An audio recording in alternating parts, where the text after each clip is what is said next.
This is the Kickasspirational Podcast, which is all about helping people break through barriers in their life and build the life they want to live intentionally. And today we're doing another COVID-19 remote recording. And we're doing it with Brent Willis, who happens to be my new boss at NewAge Beverages. Doesn't feel morning, like Brent. day. How are you? I guess it's afternoon, right? Just in Denver. You can see I got Colorado in my background, which is my view. So I feel sort of off the grid here. Beautiful, beautiful. What are you wearing there today? This is a kind of a mishmash of stuff. If you've ever seen the movie Apocalypse Now, this is the first cavalry division, and that was my division, and we were just crazy. Believe it or not, my company was called Wild Willie's Warriors. I've since moved on from then, and this is the symbol for the first Cav. This is some kind of weird symbol from West Point, which is where I did my undergrad, but I'm glad to be done with that, let me tell you. And this is a symbol that Phil Knight stole from the Greek gods to make it his own company logo. He turned Nike into Nike, right? As they say. Well, that's pretty exciting. I mean, actually, Apocalypse Now is one of my favorite films. Captain Kilgore is he's the guy leading the first Air Cavalry in that film. Is that right? It's a crazy film. Yeah, I was probably as crazy back then, but Charlie don't serve. Marginally moved on since then. Good. Well, I thought it'd be good today to talk about a few things. One, talk about COVID-19 a little bit, like what's happening.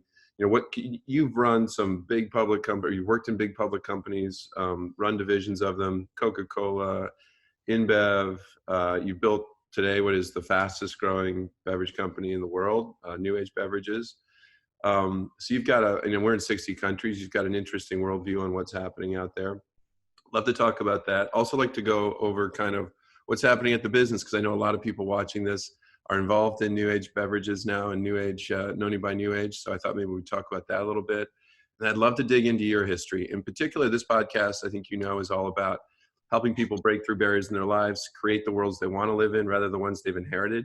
Or I think in this case, the new normal is getting pretty funky. Business is unusual now, right? Yeah. So maybe we'll start there. I mean, I had some friends call me the other day. I've had a number of different dinner conversations about this. We're doing some socially distant dinners. But one of the questions that keeps coming up that's in everybody's mind, I think, is when is this going to end? When do we go back to normal? Or do you think this is some version of a new normal? Well, the thing I can't get out of my mind, Dave, is I sort of feel like this is a global shitstorm. Yeah. I don't know a better way to put it, right? Sorry for the language. No, you can say anything. You can say anything you want on this podcast, Brent. But it's a pretty bollocked up situation globally. And I actually don't think things will ever get back to normal. I grew up in Europe, and I worked in Europe for a number of years, and, everybody you see, you kiss on the cheek, depending on the country, once or twice or those kinds of things. And 3 times in the Netherlands, Brent. Is that what it is? Well, you guys are a little bit weird there too, and you drink more milk and eat more cheese than anybody I know of on the planet, which is why you're 8 foot tall. But but I just don't think people are going to go back to that kind of connection, and it just goes to show how important social is going to be part of our life, and digital is part of our life. And it's tough because as humans, I was a big student of Maslow, and when you're when you're building brands that you want to connect across borders, you have to really connect them to values. And if you think about humans, we like to operate in tribes and move in groups. So it is not normal for us to be isolated and off the grid and not connecting with people. So I think fortunately we've got Zoom, we've got Teams internally, we've got Skype, we've got all sorts of tools, and those kinds of social connections are more and more important. And maybe others have said it, but I think this idea of social distancing is absolutely stupid. Physical distancing, that's smart. But you got to be socially connecting in any kind of way you can. And I think, I mean, you talked about I ran some of these big companies before. Yes, it was a great experience. But one of my lessons was, look, if you're going to lead in China and you're a guailo, which is Chinese for foreign devil, which is what they call anybody that's not Chinese, you have to speak the language. You have to not only speak the language, but you have to understand the culture, and you have to have passion for the culture, and you have to immerse into it, right? But I think immersing and understanding different cultures and listening to other people's perspectives and not having, let's say if you come from the Netherlands, right? You think everything best in the world comes from the Netherlands, and everybody else should be imperialist bowing to you, right? But it's no longer the 1600s, Dave. It is. The mind of every Dutchman, it still is, Brent. Yes, I'm sure. But, you know, these days, I think you have to have empathy and understanding for different cultures around the world and what different people are going through. And care about them. A couple of lessons I learned from the military is if you really want to lead your troops, you better love them, and you better really care about every single one of them as individuals. But I think the more we can do that now, to care and have tolerance and understanding for each one of these different cultures around the world, the better off we're going to be. But, you know, I guess my short belief is social distancing is really stupid. Physical distancing is really smart right now to flatten the curve of the expansion of this virus. But we need to do more socially connecting with lots of tolerance, lots of understanding, and lots of listening if we're going to, you know, get to any kind of new normal going forward. Yeah, I mean, maybe we can talk a little bit too about some of the practices that because I think this is absolutely right. Part of the conversation that I had with some friends the other night at a socially distant dinner was that, a physically distant dinner, I should say, was, you know, look, we're socially connecting, right? We're socially connecting, we're physically separated. And I think, so the thing that we were talking about was, I said, you know, because people are like, is it 30 days, is it 60 days, 90 days? And I said, you know, look, until we can test to see if you have the antibody or there's a vaccine, this is going to have to be the way people behave. It's the only option.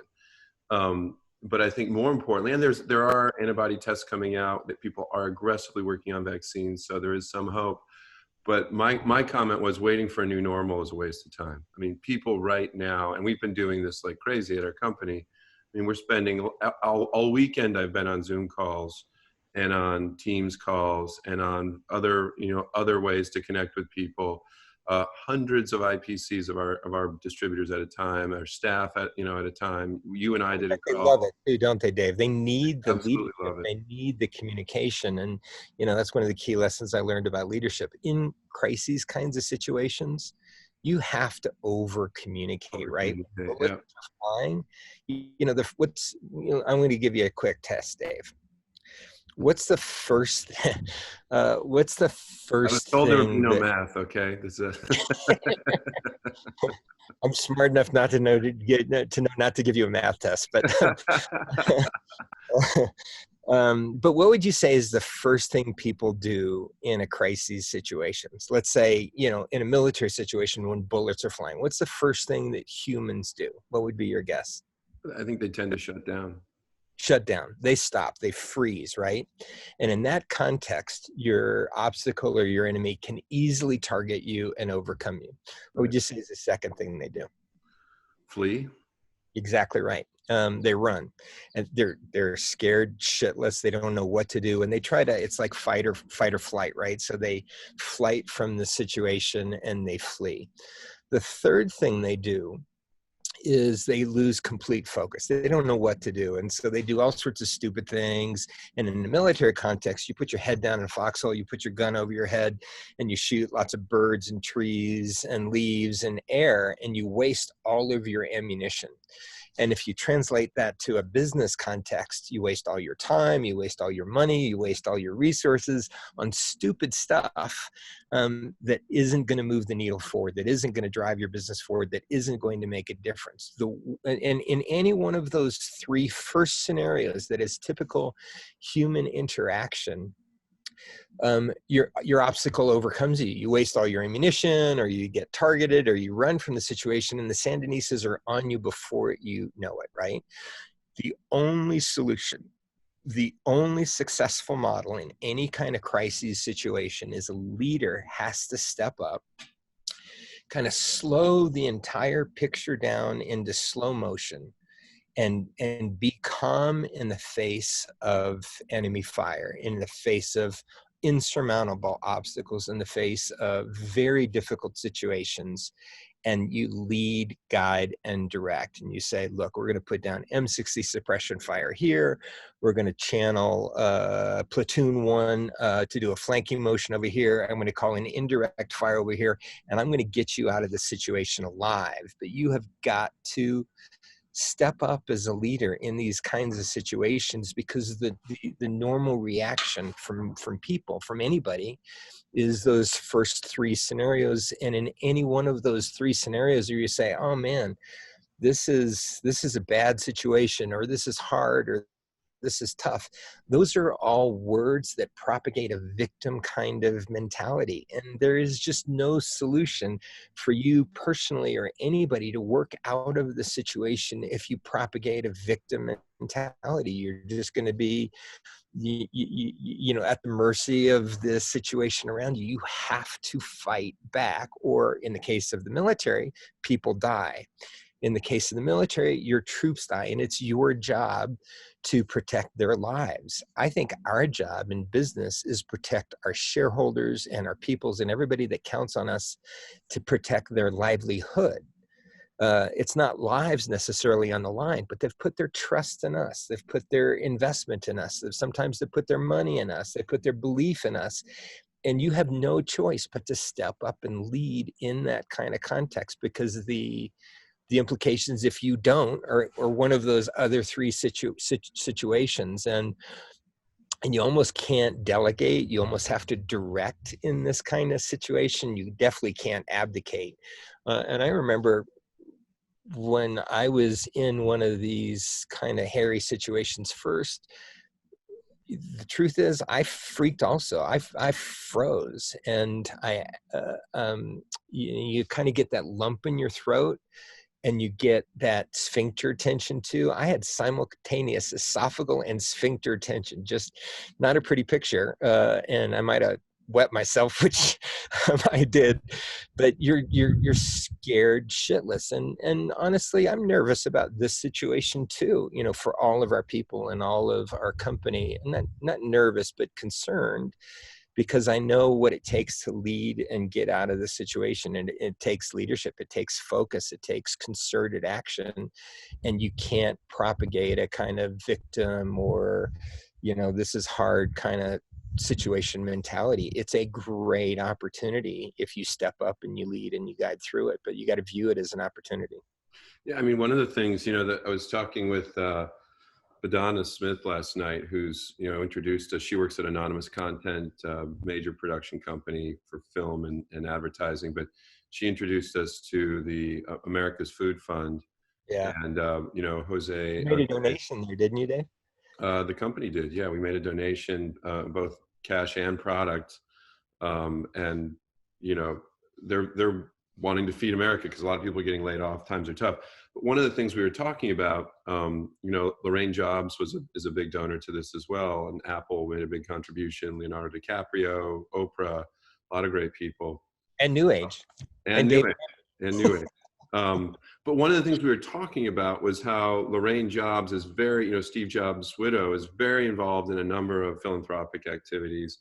And she's literally kicking off, it wasn't anticipated that COVID was going to happen, but she's literally kicking off these whole new programs to help people re-educate themselves to the new reality that was happening anyways. And one of the things we talked about was, look, this is awful. This is a pandemic. No one wanted this to happen. I said, but thank God this isn't happening in 1975. I mean, right. Look, we have the internet. We have all these tools like Zoom we're using right now. There are online business. Thank God Amazon and others, Alibaba, et cetera, have started a transition of home delivery. there are so many tools and ways for people to actually change their lives and participate in a new way in this economy. And, I think part of what we're doing, and this isn't to toot our own horn, but something that we were aggressively starting to do this year anyways, was make a hard shift from the old way of direct selling into, which is, it's always peer-to-peer, but it doesn't have to be physically person-to-person. And I think a lot of the companies that are doing really well right now are starting to make those transitions, helping people use online meeting tools, virtual meeting tools, helping them to use e-commerce better, helping them to use social commerce better, social media. And it's not about selling or pushing something. It's about creating communities where we're all adding value to each other. And part of that value may be products and services that we offer, but that's a small part, right? Dave, why did you have been socially centric for forever, right? I mean, you probably have as many followers as Shakira. Maybe not quite. not that many. Yeah. I mean, I've got a very healthy social following, based on my role in the world. But I think, for us early on. How did you do it, and why did you do it? So early on, back in 2000, I think around 2000, it's probably around 2007, 2008.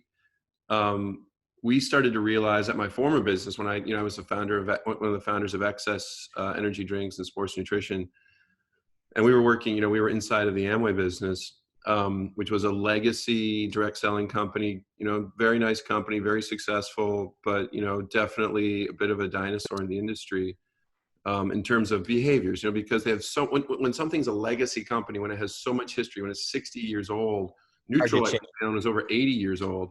There's just, it's hard to overcome the inertia of how things have always been done.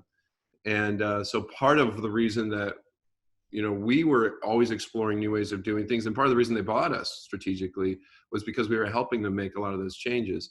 But so it's 2007, 2008, we started making heavy investments in Facebook, which was obviously one of the early sites. And we had so much engagement from younger people who were already on those. Still in MySpace or something like that, Dave? Bringing it back.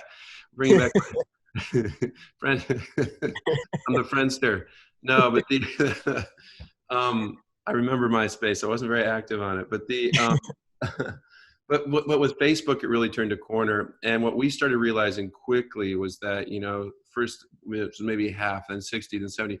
Within a year or two, 80, 90% of all of our communication was on social media. And what I realized was, if you're doing a good job of creating content that's engaging for the audience, it's not about me trying to push something or sell something or tell you something.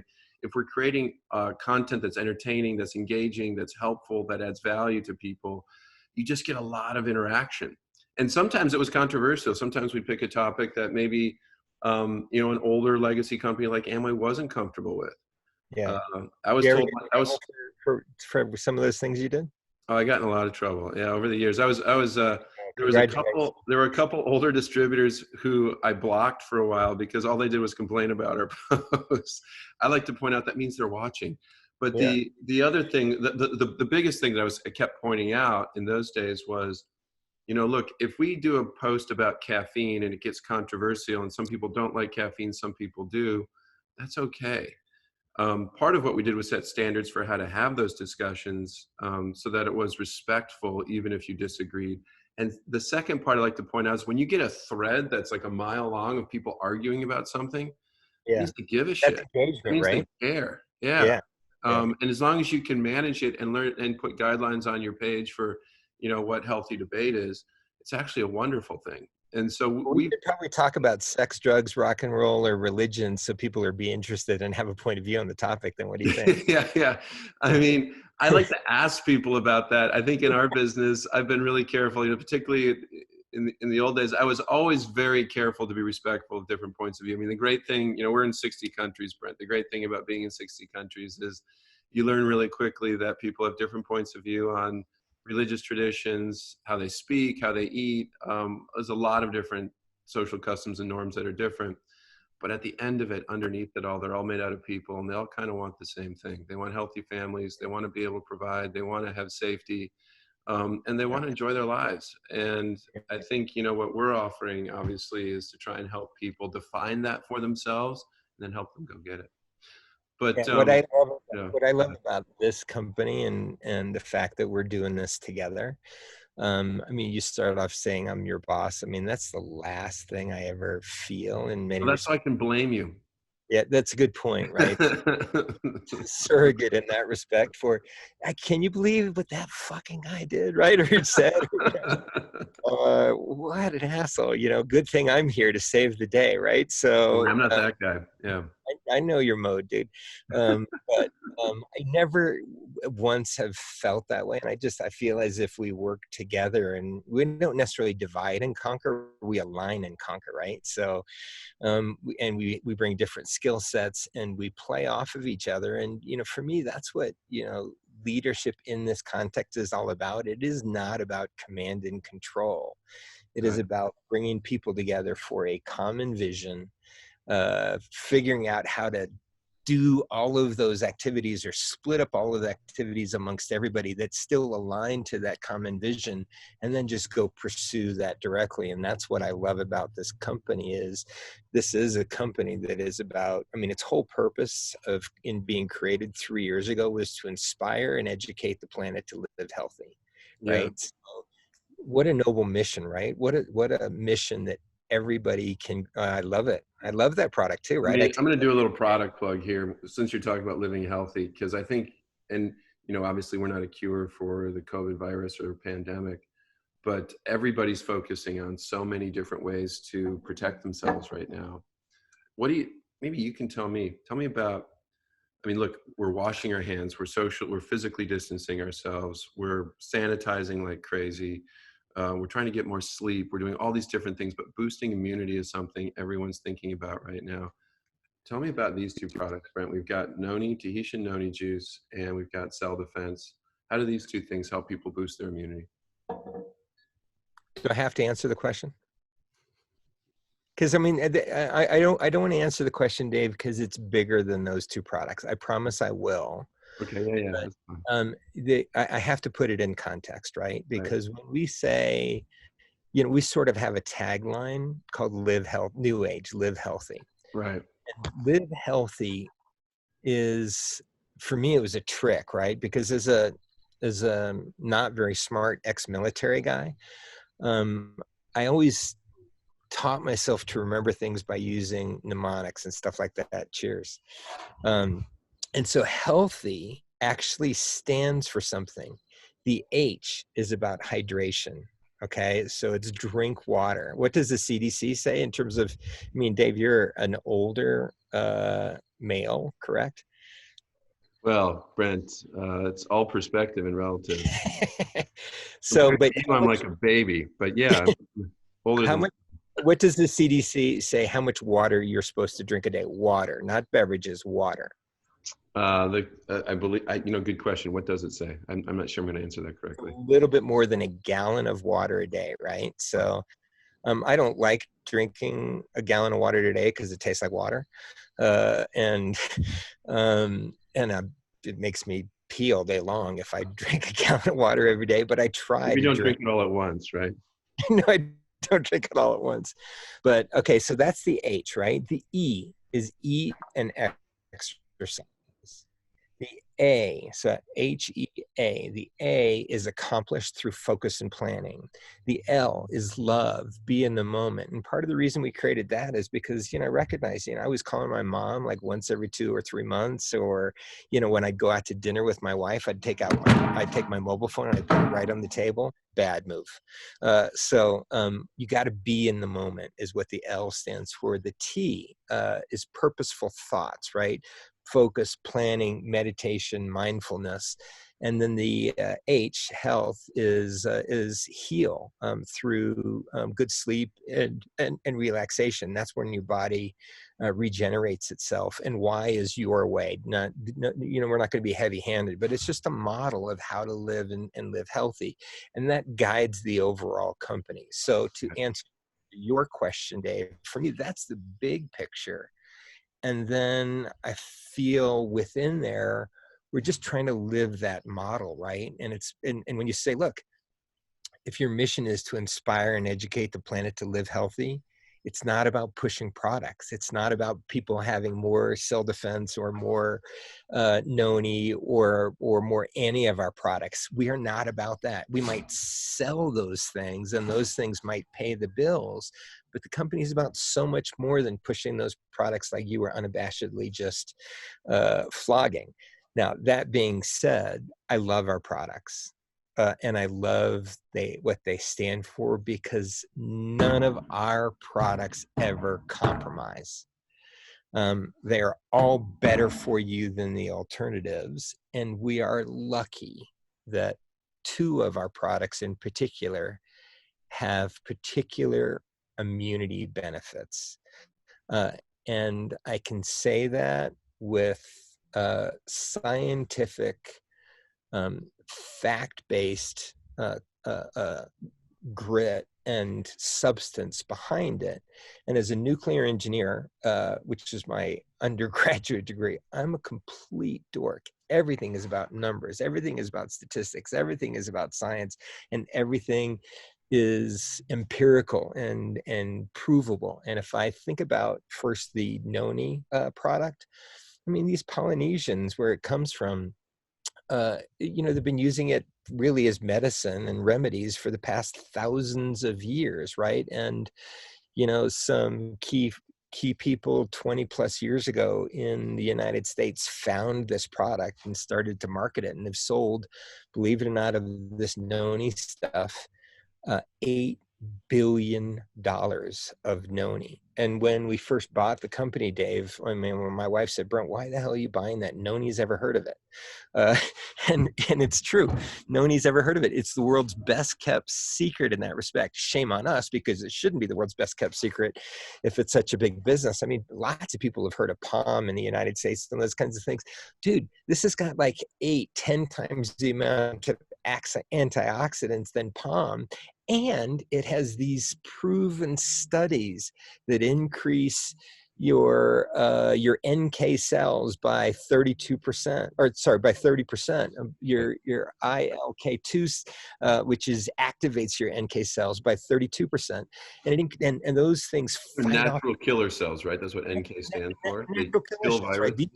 Yeah, these are the cells that kill off virus. So if you want to protect yourself from the inside, this is, instead of wearing a mask that's not going to protect you from the outside, this strengthens your baseline health. And that's why I drink that stuff, and my wife drinks it, believe it or not. I even gave it to my mother-in-law, so and who I really like, but that's saying something, right? So it really, really helps. And that's one of the products, right? And that protects and improves your baseline immunity in one way. But this other product is cell defense, and it was developed by the US government. And my simple logic in acquiring that company a couple of years ago was, look, the world doesn't need another soft drink. I mean, I just saw the Coca Cola company launch their newest product. You know what it is, Dave? I do not. Cherry vanilla Coke. Well, and you used to work at Coca Cola, correct? I mean, you were running a lot of Latin American business for them. Yeah. What's your point? Well, my point is that you actually have in-depth knowledge about the Coca Cola company and what they're offering. I do. Part of the organization. I was part of the problem, right? Because if you look at those products, and 90% of the products that company sells, we're not talking about Coca Cola, but 90% of what the company sells is, I don't know a better, more honest way to put it, but 90% of what they sell is diabetes in a can. And look, there's 400 million pre-diabetics in China, and it's the processed food. Larger than the population of the United States. Yeah, no, it's true. But it's all the processed food, and it's all the soft drinks that is propagating this stuff. And yeah, believe it or not, Dave, I was Coca-Cola's youngest president in like 100 years. And at the time I was so proud. And today I'm just embarrassed because of the products they sell. And today, to go launch Cherry Vanilla Coke with 69 grams of sugar per bottle. 69 grams of sugar per bottle. I just find unconscionable. I mean, for me, it's the new big tobacco. Big soda is the new big tobacco, right? There's just not enough, impetus behind like what there was to stop all the big cigarette stuff. And, lung cancer today is still, the biggest preventable disease that we have out there, because there's 6 million people a year that die from tobacco related diseases, right? But guess how many people die from diet related diseases, principally driven by hypertension, diabetes, and an overall bad diet? How many people would you say die a year from diet? More. You are correct, sir. You're passing the test, brah. So 11 million people die a year from bad diet, right? And what are the penalties for the Coca Cola company? What are the penalties for Pepsi? What are the penalties for the processed foods companies that are propagating this stuff out there? There's none, right? They're just making money hand over fist, and they control. I mean, you go into any hypermarket in the United States or Europe, and you'll see 40 linear feet of carbonated soft drinks. It is a tsunami of sugar staring consumers in the face. And what are the penalties for that? None. So we created this company to make a difference against that, to right those wrongs, to not compromise, and to put and bring healthy products out there. So yes, I am proud that in every fiber of our being, every sinew of what makes us up, we will not compromise. We will pursue our passion to the death, to inspire the planet to live healthy, and we will only drive healthy products out there. And we're lucky we have this Noni product and this product we bought from the US government that increases your lymphocytes, that directly correlate to also killing viruses in your body. Look up lymphocytes, LYMPHOCYTES, lymphocytes.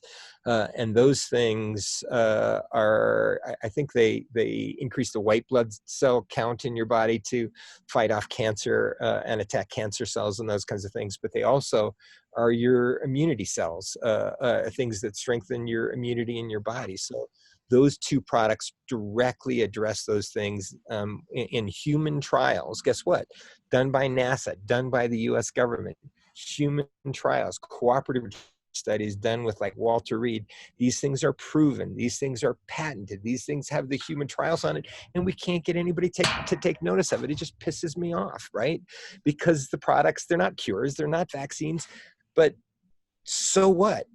They're not harmful, right? And that's the principal rule of HIPAA: do no harm, right? So that is all medical doctors live by. So this is do no harm. This is strengthen your immunity with supplements. And even Dr. Oz has talked about, you can strengthen your immunity with supplements. So, I know I'm talking about a lot of different subjects, but now you got me pissed off with the No, well, this is good. I mean, I think, if you think about it, I think the premise is, here's the challenge that I think a lot of people struggle to understand.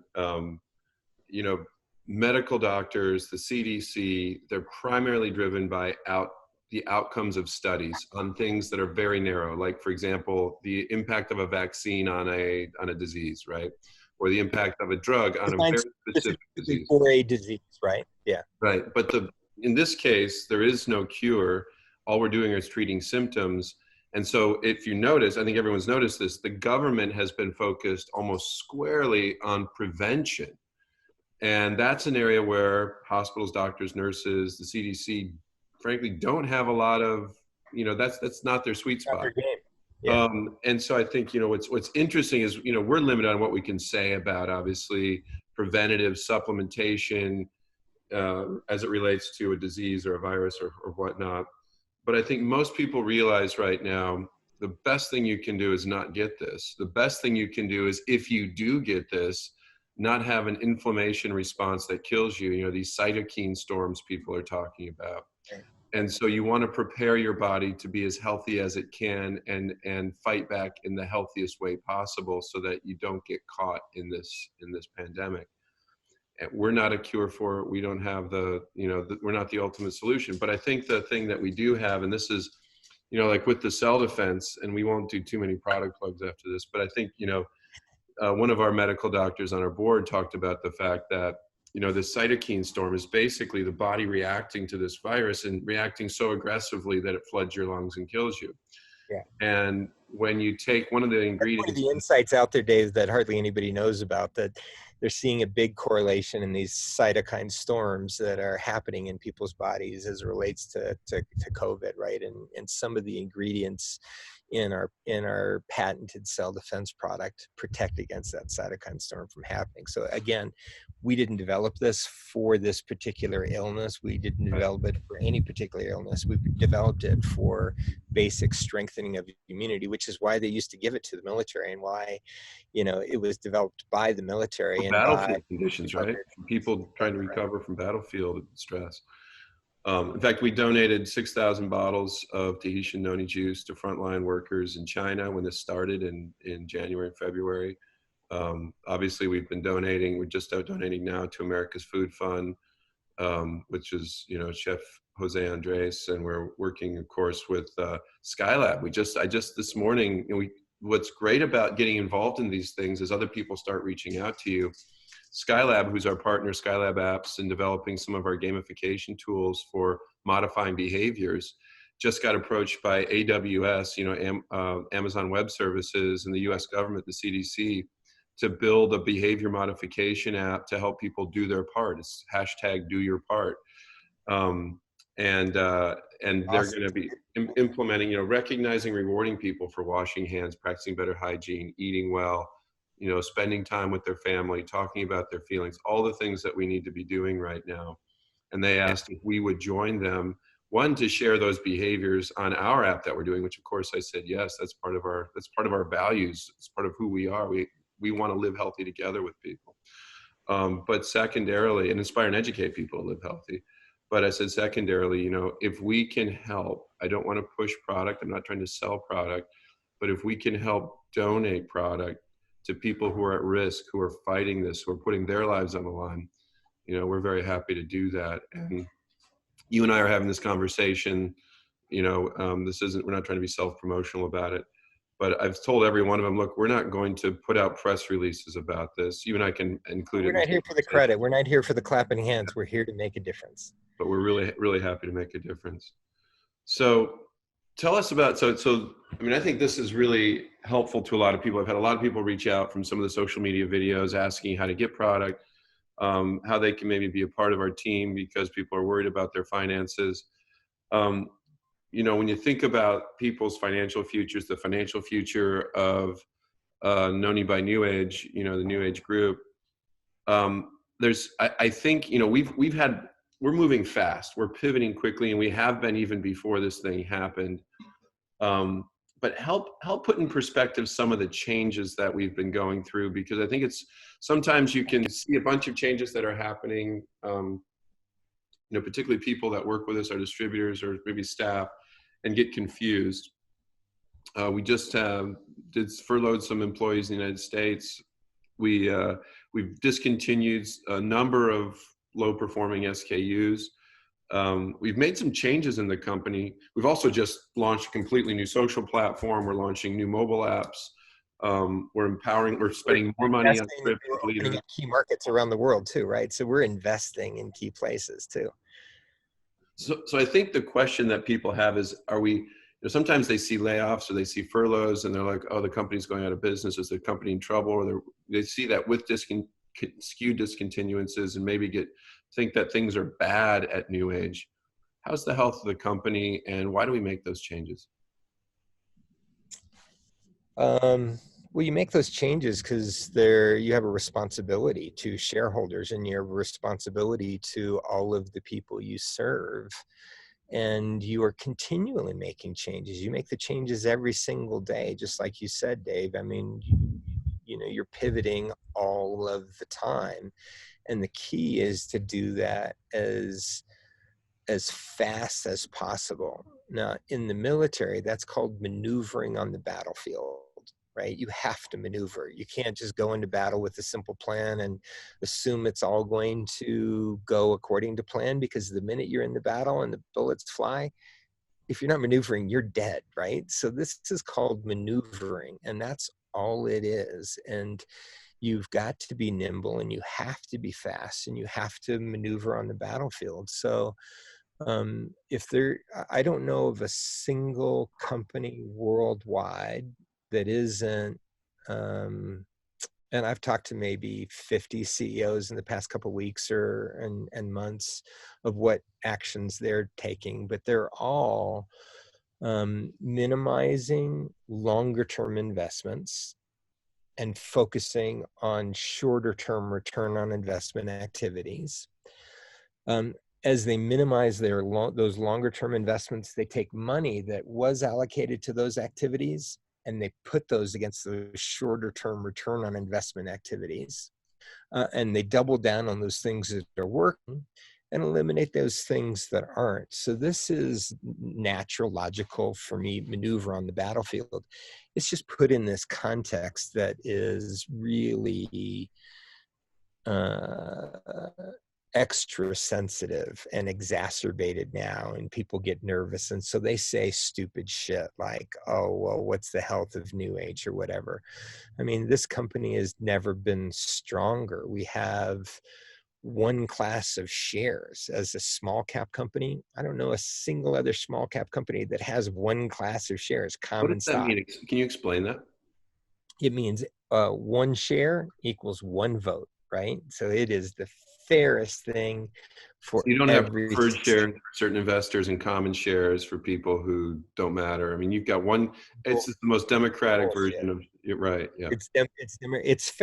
It's fair for the little guy that can't speak up for themselves, right? So in this kind of context, it is the fairest for the smallest individual shareholder that has one share, right? Because when you're running these big public companies, you can do all of these jiggery pokery things like warrants, like preferred shares, like different classes of shares and those kinds of things. And those are all ways that give you more control, but at the same time, it potentially hurts the small individual shareholder, and that's just not fair. So what's great about this company is we have one class of shares. We've got maybe on a $300 million company, $10 million of debt. It's nothing. Yeah. You got $60 million of cash. You've got $300+ million of assets. So from a balance sheet standpoint, from a cash standpoint, and from a capital market structure standpoint, it doesn't get any cleaner, any better. And it's really characteristic of a multi-billion-dollar multinational in terms of the kind of structure we have.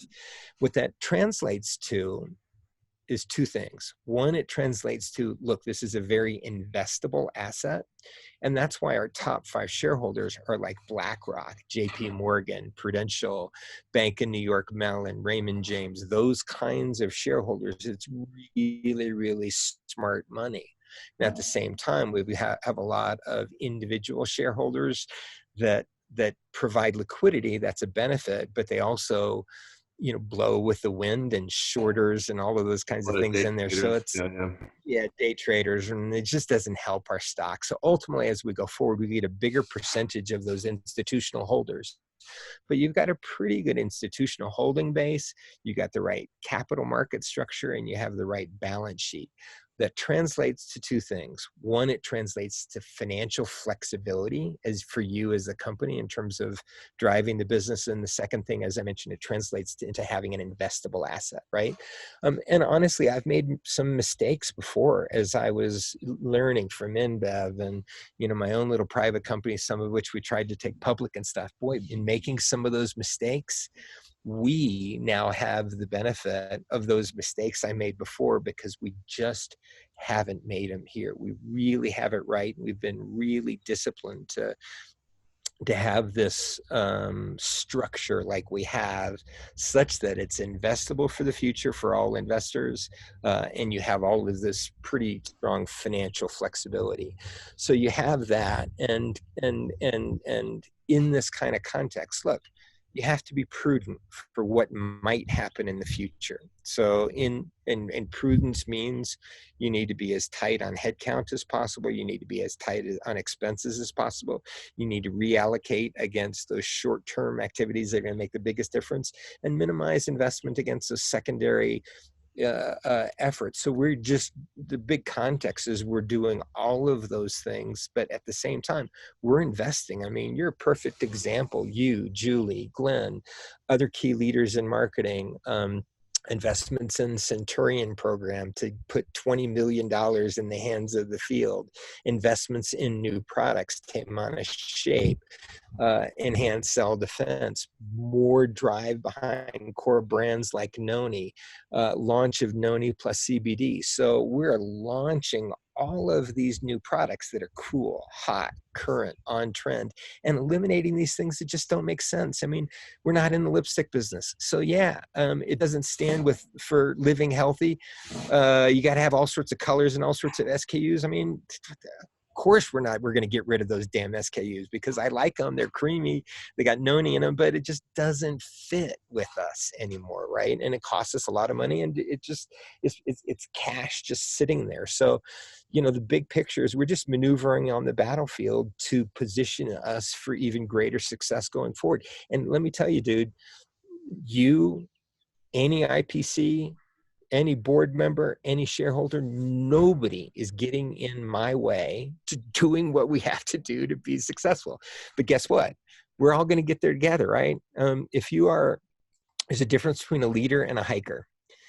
A hiker gets to the top of the mountain and he looks down and he's there by himself. He's hiked up to the top. A leader takes everybody with him. And even if I have to, dude, I'll carry you on my back, but you are coming with me and we're going to the top, and we're going to take all 300,000 IPCs with us, not just in terms of wealth creation, but in terms of living our life, living our passion, living our dream, living what this company is all about.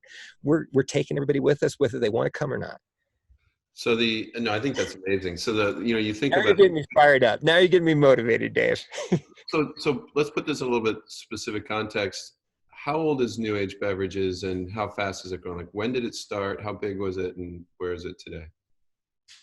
So the company started in June of 2016. And it started with one small brand actually in April of 2016 when I started. So about 3.5 years ago. And at that time, it was $2 million in revenue. It was one brand, 16% gross margin, which means you're not making money. One customer. That one product had 34 different ingredients, including things like mango paste from the Magdalena River in Colombia. So you couldn't make the shit. What was the product? It was Bucha kombucha, right? It was a great tasting kombucha. It was fantastic. We'll have that product today. Yeah. Oh, I love that product, right? But you couldn't make it. And you couldn't make any money off of it, right? So the company was losing $4.1 million a year. And it was losing twice as much money as it was making. Yeah, and it had 4 employees, right? So, and I went to my wife and I said, I'm going to take it over. And what do you think? What did Corrine say about that? She said no. My wife has her own company and family company, and she's a really strong and strong-willed business person, but super, super smart. And so she just says no, and I'm like, hey, what the hell are you talking about? No. And she says no. She says, you're taking $10 million of my money and you haven't generated the return that you promised that you would. So what Dave, if Sarah came to you and said, you've taken $10 million of my money and you haven't generated the return that you promised you said you would, what do you do? What do you say? Hold on, she's right here. No. No. Yeah, that's the French. My favorite no is the French one. It's the hand doesn't move, just the finger. No. Oh no. No. And my wife is Corinne's 6 foot tall, and so when she takes out the finger and she waggles the finger, you're Yeah, you're in deep shit. you're in deep Oh shit. man, but apparently you did it anyways. But no, you're not going to evade the question. If Sarah said to you, no, what would you do? How would you respond? Well, I'll tell Your you. day. Here's a little bit of a story, but I used to try and not tell Sarah about investments I wanted to make that I thought she would do that on, because I thought, I'm smarter than my wife. I'm going to come up with this. It's going to work. I can, the force of David will make it happen.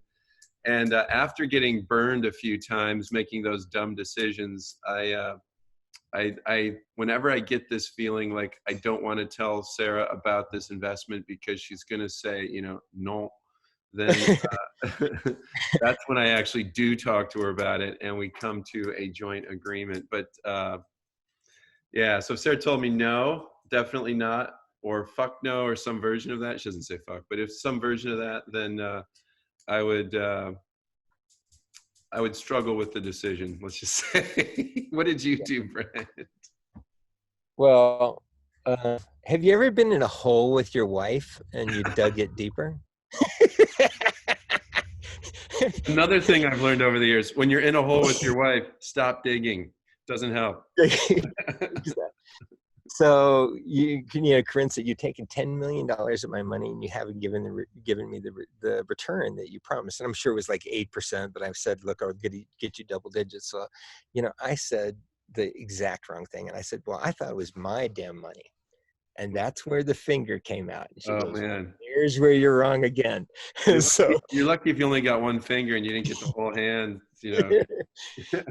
Exactly right. So we did it anyway, right? And we did it because we had the vision. We did the math, right? And the math was simple. We said, number one, consumers are trending towards health and wellness around the world. This was the first piece of the math that led to, how do you go into this? How do you go into and take over a company and risk your reputation in something that is obviously completely broken with no hope, right? Like I talked about, 4 employees, 16% margin, 1 customer, losing money, can't make the product. Why would you ever go do that, right? What do you see that others don't see that others couldn't do? But here's what I saw. I just did the analytics. I just did the math. And the first part of the math was consumers were trending towards health and wellness around the world, and their purchase behavior was starting to change, where they weren't just talking about it, they were actually doing it in terms of purchase behavior. And I did the math and I saw that in the past 5 years, at least in the beverage industry, 200% of the growth had been driven by smaller brands at the expense of Kraft, Nestle, Coke, and Pepsi. So it was the smaller brands growing. And that led me to the second piece of the math, that the retailers were actually open to working with smaller brands and no longer just the dominance that from the Cokes and Pepsis of the Nestle's, because they pay these huge, what's called cooperative marketing agreements that control the entire shelf space. And that's how they maintain these 40 feet sections. The tobacco companies do the same thing. They maintain all of the sections, right?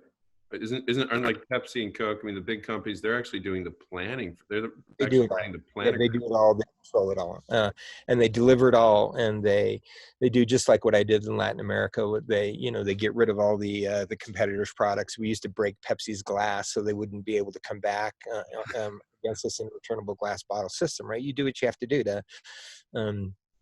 to win, and that's what those big companies do. So, but retailers were starting to make the change, and guess what? That part of the math on the retailer impetus for change is, number one, 80% of their traditional categories were declining: beer, carbonated soft drinks, tobacco, and in the case of convenience stores, gas. Those 4 categories make up 80% of a convenience store's revenue. And if 80% of that revenue is declining, boy, you ought to be diversifying really, really quick. Right. That was one. So the retailers had to change, and they were getting channel disintermediation at the same time from Amazon and others.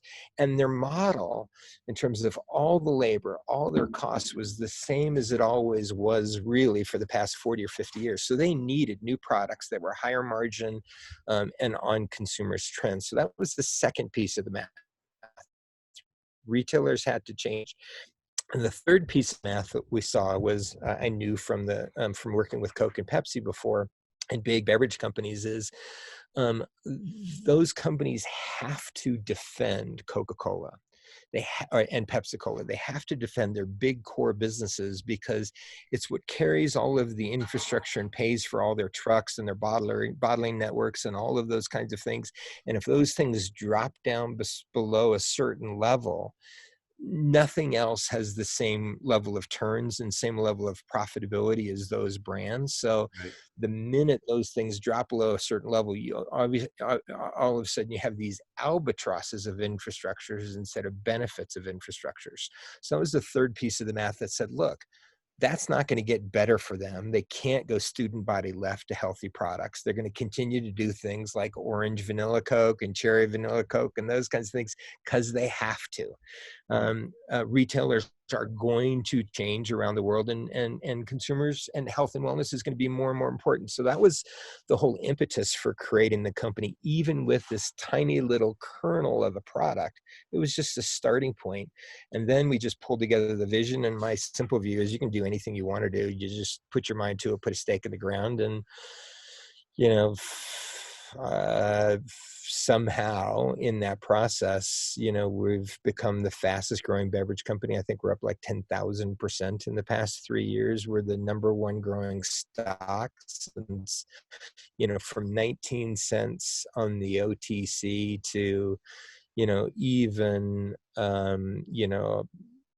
between $1 and $2, that still puts you at one of the best growing stocks over the past 3 years. And we've been, and we'll get back there again here shortly, I believe, with what we're doing. But you're still one of the best growing stocks in this context, and you're one of the fastest growing companies. And it's just because you're doing what you say you're going to do. You put a stake in the ground, you've hit those milestones, and now we've got a new actual roadmap for the next 3 years, Dave, that you were actually a part of developing. And I'm pretty stoked about where we're headed, because we ain't stopping until we're a multi-billion-dollar multinational. And it's not about the size at all. Is it about doing well by doing good, right? That's what we're all about. And as long as we stay true to that and execute our business plan, nothing's going to stop us, right? So, a lot of the growth over the last 3 years was largely through acquisitions, right? I mean, we acquired companies that fit that model and helped us get to the next stage in our development. Some through acquisition, some through organic growth, and in that process we got the scale, and now we're relooking at some of those things in that new roadmap of, do you want to make changes in what's worked and what hasn't worked, and what do you want to get rid of too? So that's part of maneuvering on the battlefield, which is sort of where we are now too. Yeah, I mean, I was going to say, when I prior to coming in, when we have been looking at all of this together, I think a big part of the conversation, this was last year, was that these acquisitions are wonderful, and it's great to get the scale and the growth and the organic growth that comes with synergies that we build into it. But another part of that is, you kind of have to trim and prune, like any healthy plant, any healthy organism, so that it can grow in the direction you want it to grow, right? Otherwise, you're just going to have a wild jungle. And Exactly right. and so what even though this happened at kind of a strange time with the COVID virus, I mean, a lot of what we just went through is something we've been planning to do regardless of the pandemic. Is that right? For 6 months, right? So I'm going to give you just a little bit of an analogy, Dave. But then I want to turn the table back on you, because you knew these things coming in, right? And you have to have trust and confidence that we're all going to do it, or you're going to be in a position to do these right things, right? But I once took over as the number 2 at a small little beer company in Belgium. Nobody had ever heard of it. Sorry, I meant to ask you this. Yeah, please. Yeah, nobody had ever heard of it, right? I mean, it's good beer, right? Not like that crap that they brew in the Netherlands. Uh, it's you know, if you think of Heineken and Amstel, Stella's, it's just behind. You know, like everything Belgian, it's just a few steps behind the great country of the Netherlands. Good point. Um, which I'm gonna argue with you with some facts and figures and growth rates coming up here. But fair enough. uh, so. But I took over this little company that since 1366, nobody had ever heard of, right? And they say, okay, Mr. Hotshot, West Point guy, Mr. Chicago MBA, blah, blah, blah, blah, blah, blah, blah. Let's see what you can do. And all my board members were like aristocrats, and they all had counts in front of their names and viscounts, and I didn't even know the difference in those kinds of things. And their families that owned this since 1366, and older gentlemen on the board like Mr.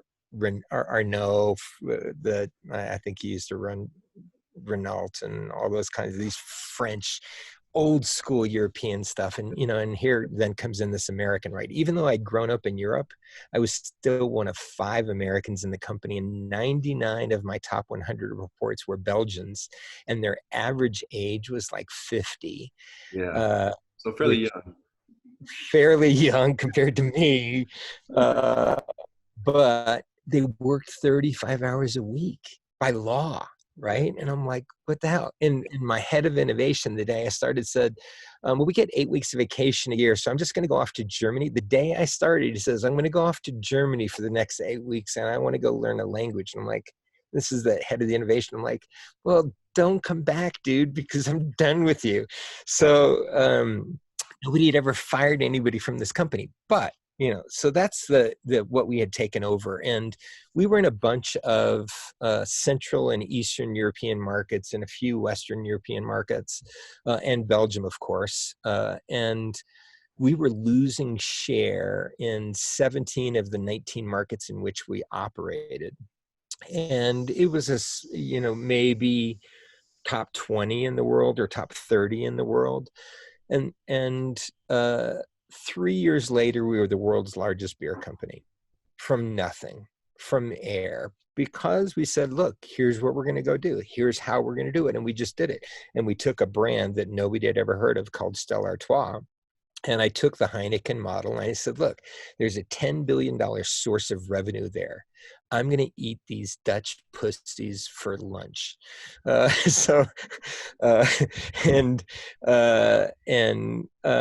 just went after their source of revenue, and we tried to develop a better Heineken. We put some French advertising behind it. We put a sexy label behind it, and we just went after their jugular point by point.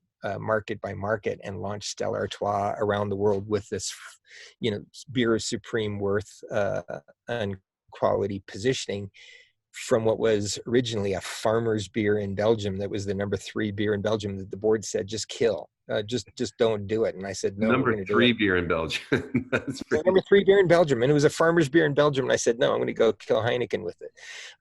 And we did. You ended up buying Anheuser-Busch through that process, correct? Well, we did because the long-term part of the strategy on that roadmap was we knew we wanted to win in China, and we knew we wanted to win in North America. We already had a 70% share of the continent in Latin America, so we're producing at about $3 billion of free cash flow out of Latin America. And we had a chance to buy, for example, a big business in Colombia, but it would have been putting $8 billion into Colombia. So what we did was we just raised the price. So our competitors dumped $8 billion into Colombia, so they had less money to deploy against the global strategy we were doing. So at the same time, we were doing military ruses to convince our enemies to waste their money on stupid little things, like in that kind of context, putting their money into Colombia, so they had less to do elsewhere. But ultimately, we knew the strategy was we had to win in the United States, and so we just waited for 2 things. One, we waited for the euro to get to 160 to the dollar. We waited for our model to work, to get all the cash flow generation from around the world, to get our cash balance right. And we waited for AB to get depressed, and they were stuck in a price war against Miller at the time. And so they got depressed. We got to where we needed to be. And then we went and we stole the hearts and minds of all their distributors by getting them to distribute Stella. And this is before craft beer became cool in the United States. So it was that original product that got them margins against this price war there. And then behind the scenes, we got Warren Buffett to work with, who at the time owned like 15% of Anheuser-Busch, who was friends with one of my friends and one of my board members. And we got him to work the soft underbelly of Anheuser-Busch to be able to take down that icon. That and $55 billion got the deal done. But it's just all part of a roadmap, right? It's part of the roadmap to get to where you need to get. And ultimately that company in 2 years went from 2 billion to 100 billion. So, we've gone from 2 million to 300 million, but, we're just in the middle of, not even in the middle, we're in the first inning of the roadmap. And, you got to put these pieces in place. But the point that I wanted to get to in terms of pruning, and sorry, it's taken me 10 minutes to get there, but it's all good. It's helpful. Yeah. As we got these big strategic pieces we wanted, China, Latin America, and different beers and brands we wanted, we then said, look, we need to prune all of this original stuff we had, which was Central and Eastern Europe, which had less pricing power, had less brand strength, had less growth potential, had less monetization potential. It was just too small versus United States, China, India, and these other markets. And so we sold those off to the weakest competitor we could think of, which was Coors. And so we just sold those little things off that end up being just distractions. And so we're in that exact same point now. We're now selling off some of the little things, some of the initial brands that we started with, whether it's Coca Libre or whatever, because it just doesn't make sense to put investment behind those things anymore. And by stopping investment in those things, we can put more money behind our IPC network. We could put more money behind social and digital. We can open up Brazil. We can open up Southern Cone of Africa. We can invest in the key growth areas and launch new key products within this company, because we're not going to put a penny behind, Coca Libre, for example, that is just too expensive to invest in, right? So it's just natural course of business. We did the exact same thing at NBEV as part of that roadmap, and we got rid of what was 100% of the company basically when I started, which is mostly all these Central European markets,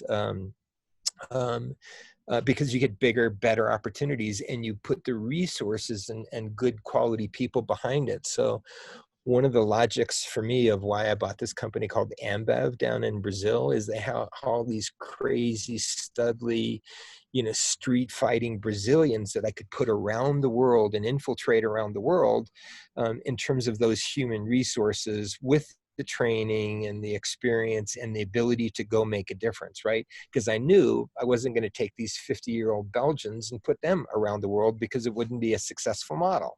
Right. So Dave, you in this kind of context are my street fighting favela Brazilian, my same kind of logic to say, look, here is somebody with the experience and the knowledge and the street fighting abilities to go drive this thing around the world. So, for me, it's not an exact replica of the previous model, but you are that equivalent for me. And I think, you've got all of the skill set, knowledge, and abilities, especially with this industry, which is fantastic right now and fantastic going forward, to drive it. And I'm sure when you were looking at, do I really want to be part of this smaller enterprise, that had to enter into your mind. You didn't know that I had already done this before with Brazilians, and that you were the next reincarnate of Ronaldo.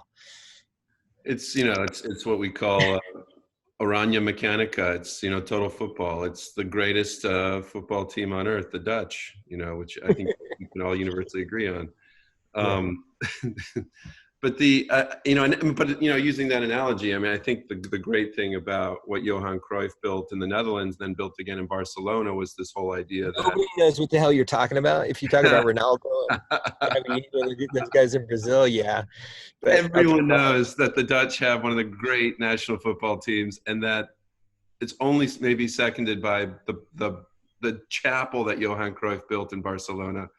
But the chapel, the total football tiki-taka. But I think the idea is that, what he kind of changed in the sport was this older hierarchical way of playing where, a defenseman was a defenseman, a midfielder was a midfielder, and a forward or striker was a forward or striker. And he said, an attack can start from any place in the field because we are going to play this game across the whole field, not just looking at components and pieces and parts. And it became it all became about short-sighted play, about taking control of the game, taking control of the ball, making space, opening space, seeing the thing that wasn't there rather than looking at the thing that's at your feet, and redirecting the entire field of play. And I think that's a good metaphor for what we are doing right now. The funny thing that you brought up was, look, I helped found Excess. We grew that business with no income, with no investment, from 2002 with Amway through at the time they bought us, 2015, to over $150 million. And then I ran it for them for 3 years, stayed on for, 5 to help them manage it and transition. Right? We got more than triple. Yeah, we got it to $500 million, more than tripled the business. And I think look, that was a great journey. I'm really grateful for that. But the thing that, I get restless, and I believe that we really have to live our lives deliberately and intentionally, and that just showing up isn't a great way to live your life, because I think life is far too short. And so I've made plenty of mistakes in my life. It has not always gone flawlessly, but I think you have to try things. My uncle, Jay Van Andel, who was one of the co-founders of Amway, he and Rich were entrepreneurs. They would try all kinds of risky things. And I think the company has lost a lot of that ethos. But, what Jay used to say all the time was just try, just try. It's okay. You might fail. It might not work. Let's not fail at the same thing twice in a row, but let's try some new things and let's try and push the envelope. And I think right now, there's never been a better time to just try. And I'm so thankful that, as we were, Roth and RX3, where I'm on the board with Aaron Rodgers and Byron Roth and Nate Robbie. Byron had helped you raise some money last year, quite a bit of money. And we had some conversations. Greg Clark, who used to work at Amway, introduced us as well separately. And it's funny, I wasn't really interested in looking at doing something in another direct selling company. It certainly wasn't. Good thing we're not a direct selling company, Dave. We're an omni-channel company out to change the world. And that's what caught my attention. I think when we got together in Utah and had our first initial conversation with some of the top leaders, some of our top distributors, or what we call IPCs, the thing that struck me was you were offering equity, and the company's public, so it's actually, it's tradable, it's shareable, it's valuable. You're offering equity to the top leaders who are willing to go way out of their way to help grow the business, still are. And you were already building the foundation of an omni-channel business, not just multi-channel where you're in different channels, but an integrated multi-channel business called an omni-channel business, where you can take advantage of, direct to consumer selling via e-commerce, direct selling businesses like Morindo or Amway, and also traditional retail and DSD, and integrating those things together is really what every company that we're investing in with RX3, is doing. We're looking at emerging brands, and look, yes, you need to be in traditional retail, but to your point, it's broken, and you don't want to have all your bets there. What we're always looking at is, if it's like, let's say it's Orgain or it's Keto, Super Coffee. I did a podcast with those guys this week. These are brands that are growing. We distribute both Orgain and Super Coffee. Exactly. DSD, and we're just crushing it for those guys, They're right? So loading. Yeah. And, the thing that strikes me about, what you were putting in place and the way you were sharing equity with your top leaders, a lot of people in direct selling like to talk about how they own a business because they have a distributorship affiliated with the company. But what they find out you know, at a lot of places is they really don't own anything. They kind of just got self-employed, you know, and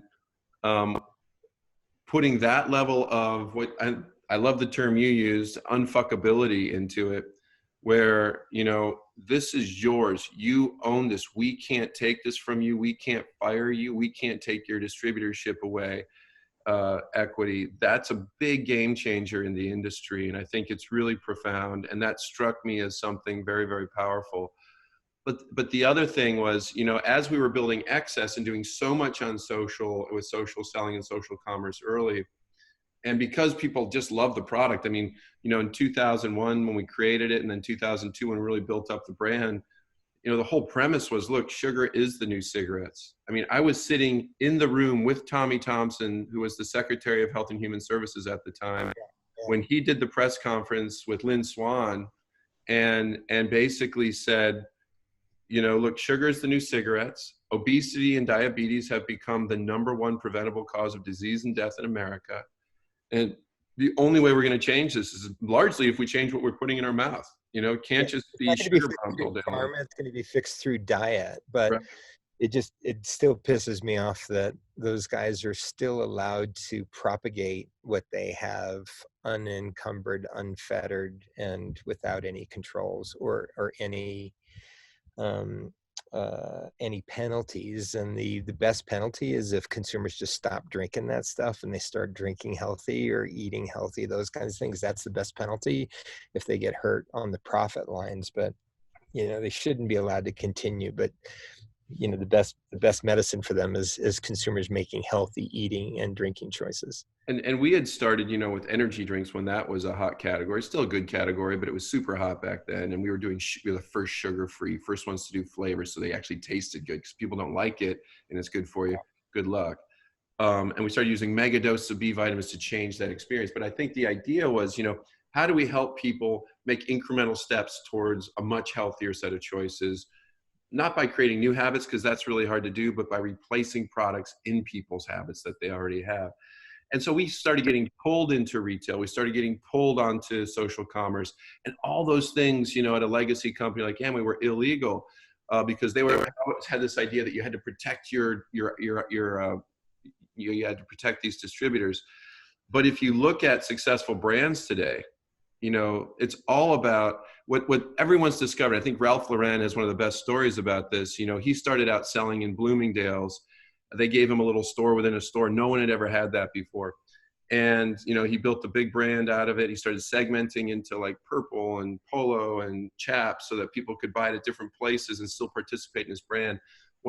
I think one of the biggest moves he ever made, one of the scariest things he ever did, was he bought this big mansion blocks away from Bloomingdale's and converted it into like their biggest flagship store.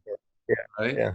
And everybody said to him, what are you doing? You're crazy. You're going to kill your core business over at Bloomingdale's. You know, this is the soul of your business. You're going to kill that if you put this massive flagship over here, you know, blocks away. And he said to this, he goes, this isn't going to kill my business at Bloomingdale's. It's going to double it.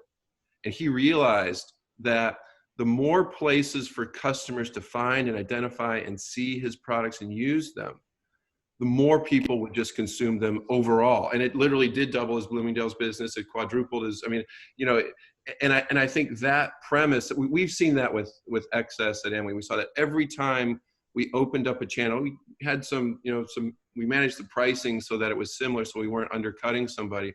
Every time we opened up another channel, all it did was create more awareness, so that when one of our distributors actually did have a conversation, it wasn't about some weird product they'd never heard or seen before.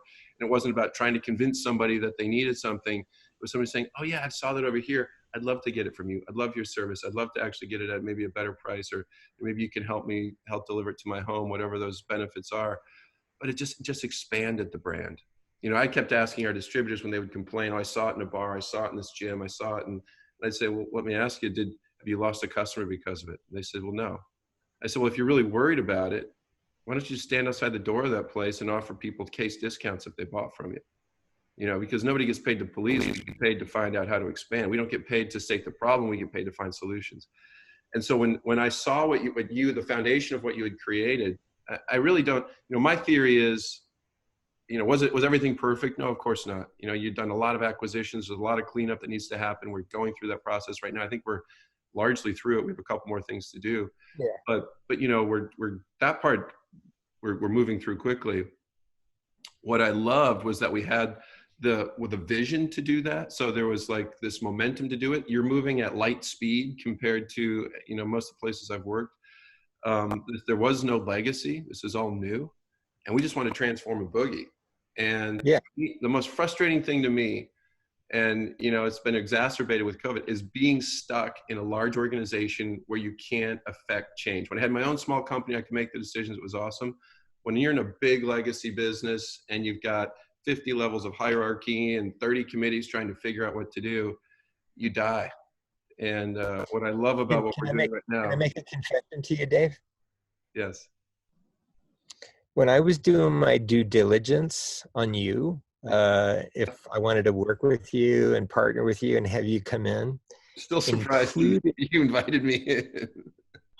Rethinking it every day, right? But and I do like Sarah more than you, by the way. But that's a common theme. Yeah. Even going back and looking and evaluating, what you did in high school and talking to some people that knew you in high school, like Congressman Bill Huizenga. Yes. Who had a mixed review on you, by the way, which was actually a good thing. But one of the things that you did at Excess and you've done throughout your life is you won't like this statement, but you actually haven't built brands. What you've done is you've built bonds. And bonds are better than brands. Brands is selling features, selling attributes, selling, talking about yourself, et cetera, which I know you're an expert at.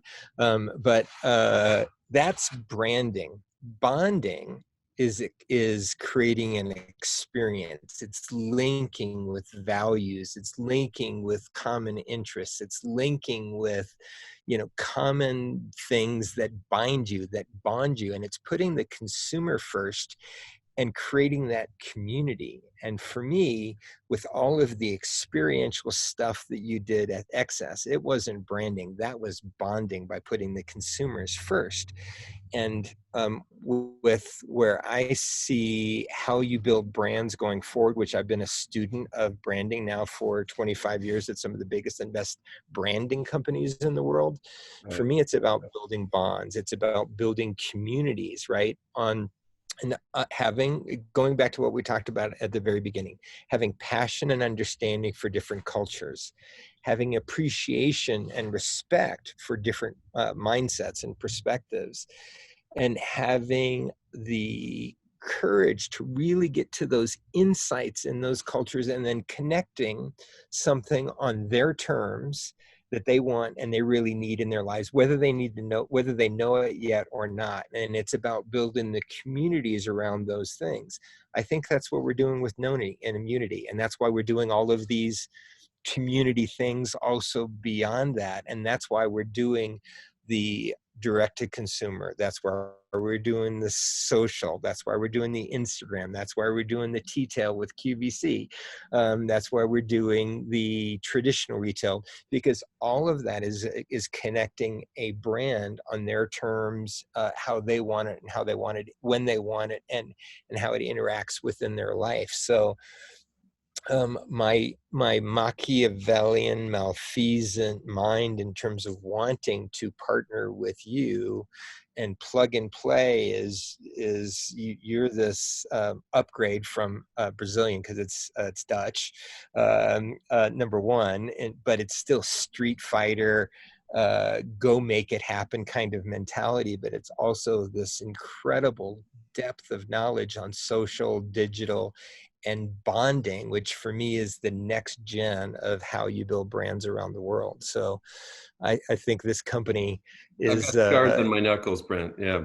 Yeah, no, dude, the company's really lucky to have you to help guide it to that next level. And I'm smart enough to know, just get the hell out of the way and add value wherever I can, and just crack down the obstacles like we just done with, let's stop investment on some of these things that don't make sense. Let's reallocate some of this investment against areas. Let's not have this huge corporate, staffs and departments that aren't impacting sales and revenue and providing enough value for our IPCs around the world.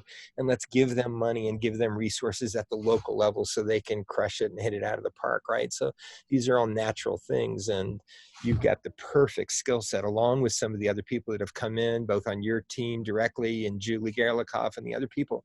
I mean, it's just like perfect storm now in the middle of a storm to just go for it and put the pedal to the metal, which is why I think we're having such a fantastic kind of past 4 months of performance, and I don't see it stopping at all. Well, look at some of the leaders. I mean, the thing that struck me when we got together, and I think it ties into what you're saying about bonding. I mean, I agree with you. I'm not a traditional CPG brand architect, brand builder. And a big part of that is because that's not how we don't, the reason you build those brands, in my opinion, is because you're selling off of a shelf, right? You want awareness when somebody's standing in a store looking at a bunch of similar brands to pick yours. You can do it on price, you can do it on features, you can do it on a lot of different reasons. And those are great tools and it's a great discipline, but that doesn't really help you very much in a direct selling business, right? Or direct to consumer business. And so that I think that's fundamentally built on relationships, and that's built on bonds. And the thing that I noticed, and so one of my big things when we were started meeting was I wanted to meet some of those top leaders. I met John Wadsworth, I met Valencia Pamphile, and I met Art Lee since then, and a lot of the other great leaders, Saito-san and Suzuki-san, and all these great leaders that we work with around the world. One of the things that struck me, and I learned it from John Wadsworth, was that originally when the company was founded, when Noni by NewAge was founded, the founders were all kind of distributors themselves. They were all kind of working together. The distributors were really front and center in the business. And then at some point in the last decade or so, this company ran into trouble. They retracted and tried to take more corporate control, build more corporate hierarchy, and operate from a command and control, top down dictate mentality. And it really ruined the culture, ruined the trust, ruined the bonds. And what's been amazing to me is, we're quickly reversing that and putting our distributor partners, our IPCs, independent product consultants, front and center in the business, the core of the business, the place where we spend our time, money, and effort, and help. This is something I learned in a lot of different places. We did it with Growers First and coffee regions, but it's, what are their top priorities that they want to fix? Let's list those. What are our top priorities as an organization, as an enterprise that we want to fix? Where those things interlap, let's pick the top 3 and double down on those and focus and fix those. And just that, what I call basic blocking and tackling, just those basic, like, why wasn't anybody doing this? The first step is no one was listening. The second step was nobody was thinking about these partners of ours who literally own the revenue, a lot of the revenue of the company. No one was really thinking about what they need. They were thinking about the founders were sort of caring about themselves instead of caring about who they should care about, which is, all of these people that are busting their ass every day in the field on the front lines. And if, to your point, if we put them first, they're our first customers. They're also our customers. But, if we put them first, the rest of it fixes itself. And if we don't put them first, we talked about, goes back to what we talked about at the very beginning is, if you're going to be a leader in this context, leadership is about caring, really caring, loving. I mean, in that word, that and everything that applies, loving those people, which means you have to put them first. You have to serve them first. In a military context or a crisis context, it means doing what you have to do to get them out of the situation and lead them out of the situation, making those tough choices, whether it's layoffs or furloughs or, eliminating corporate people that aren't adding direct, eliminating some SKUs. You have to do all those things. That's all about servicing and serving the people that you care most about for their benefit, right? Whether they understand it or not, right? So, the company at some point lost that focus. Historically, we are getting that back quickly, and you have to give those field leaders like you talked about, John, Art, Valencia, Saito-san, Suzuki-san, for being vocal and saying, hey, this is screwed up, will you fix it? And we do. And it's interesting, whether you go through West Point or Ranger School or SEAL School, or which is like almost as good as a Ranger School kind of thing. That's good. If Rangers could swim, yeah. No, that's great. Or SERE or Airborne School. There's a book called Grit out there that I'd recommend. Great that book. talks about perseverance, right? And I give those leaders that you talked about such respect for the perseverance and grit they showed and the loyalty they showed in a long, difficult context. And now that's getting rewarded. Now they're starting to see the benefits, but they had to show grit and perseverance through that period to get it wasn't for the reward, but it's just who they are and the quality of the people that they are. And I have such respect for them. And now in this time, it's even more important for them to demonstrate their grit to lead and persevere through this kind of context, because all of their colleagues need them to demonstrate their grit once again. And it's been, without giving material information away, it's just, we're a public company, we have to be a little careful, but, it's been remarkable. We're crushing it, bro. We're crushing it, man.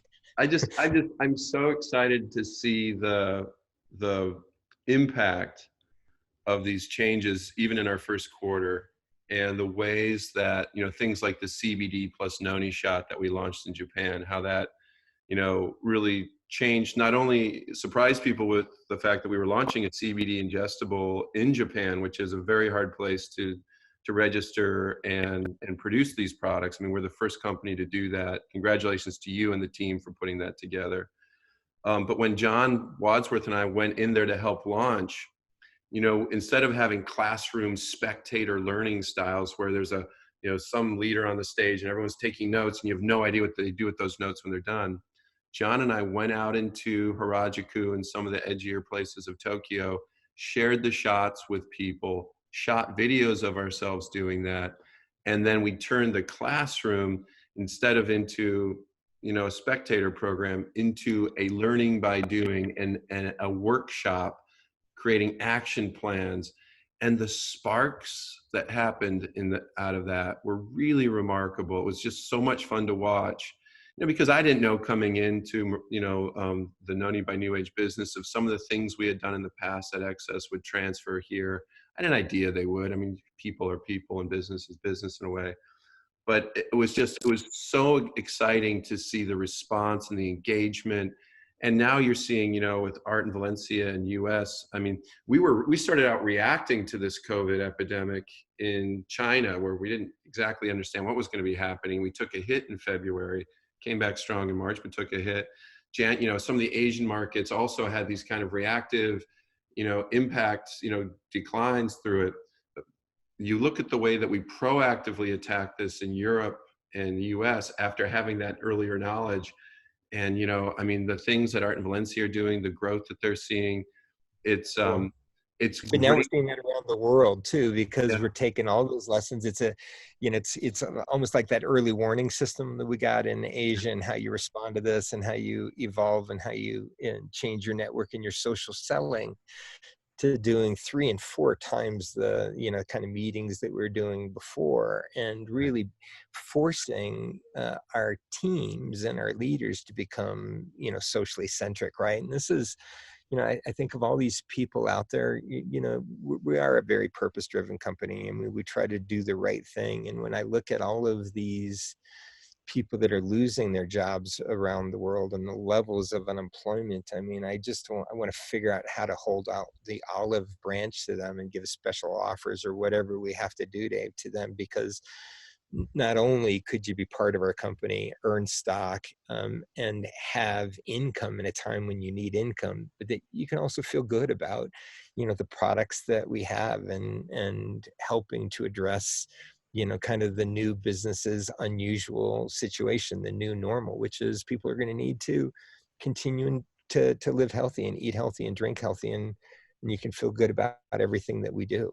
So one of the things, I don't know if we've actually talked about this yet in specifics, but one of the things um, that I've decided we're going to start doing and aggressively doing is, offering free training to anybody to use Zoom, to become a social media influencer, to start building a new life in a new way in this new world that we're living in, this new normal. And follow-on training will be connected more to our business if they want to work with us and join us. But I think a part of what I want to be really careful about right now is not trying to push our business opportunity when people are afraid, but to help people build new skills and tools first. And for people who are effective at doing that and really put the effort in and do the homework and show that they're willing to change behavior, those are the people that we'd like, I think, to earn the opportunity to earn an offer from us to come work with us. Because I think the idea, the days of selling lottery tickets and direct selling, hey, sign up with us, you're going to get rich. That bullshit's over. I never liked it to begin with, and we were working hard to get rid of it where I was before. But I I love it. think we have this great opportunity now to really share some virtual. Even if they don't join us, so what? They've gotten some new skills. Exactly. Great. How do we help this world become better? Yeah, absolutely. Absolutely. I want to be part of your team, dude. Oh man. Well, this is we've been going for a while, Brent. I think we need to do these kind of maybe more frequently. This has been really good. And I appreciate you making time on a Sunday away from your family. You've got 2 beautiful daughters and a lovely young wife who's much younger than me. Apparently smarter than me too. But yeah, and stronger, faster. But hey, I really appreciate you making the time today to get on the Kick Aspirational Podcast to have this conversation. We'll be posting this, tomorrow, and we'll be maybe we can do one of these live and field questions and see what's on people's minds. Would love to do it, man. Thank you so much, Dave. All right. Well, I'd like to wrap this up by saying, this is the Kick Aspirational Podcast. It is about helping people live deliberately, breaking through barriers, have a better life. And most importantly, whatever people do this week, please be kick aspirational.